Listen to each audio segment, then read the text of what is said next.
Shikan and Tierna Levigoni, agus Falter Stack.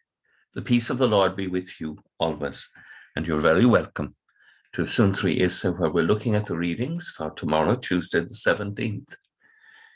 And tomorrow we have a passage from the 14th chapter of St. John's Gospel, and there are two wonderful pieces in it.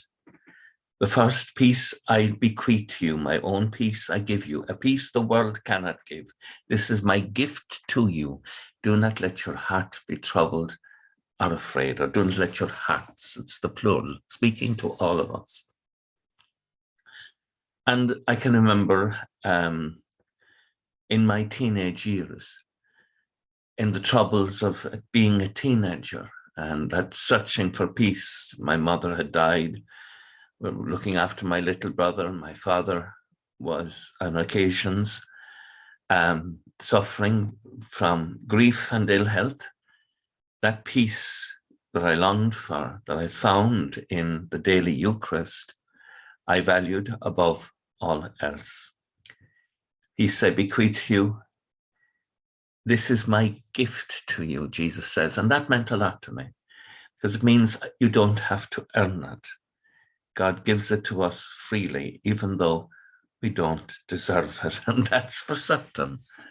With my own peace, I give you a peace the world cannot give. That is so precious and wonderful. And if you've seen the movie, The Passion of the Christ, you'll see there the movement of the evil one. And Christ says at the end of tomorrow's gospel, the prince of this world is on his way.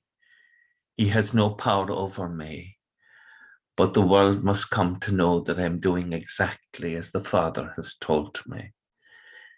And this is the mystery Christ submits so perfectly to the will of his Father, that will involve his passion and death and his resurrection, his triumph.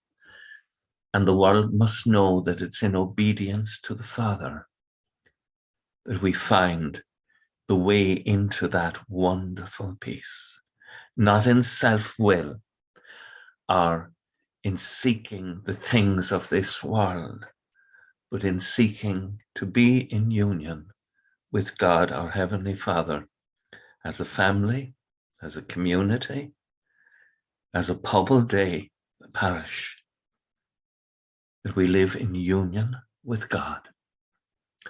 And the disciples, of course, in the story in Acts, they return to Jerusalem and they tell all that God has done with them and how he opened the door of faith to the pagans. And I love the fact they don't come back and say, wait till we tell you all we did. No, they say all that God has done for them. Isn't God wonderful? With thoughts such as these, let us go to our beds and let us pray that we shall awaken in the morning with the praise of God on our hearts and on our lips. Agus gemana dia elikop the kshiv, ahar mak agus spirit neav. Amen. Let us go in peace to love and serve the Lord. Thanks be to God. Slán go fóill. Bye for now.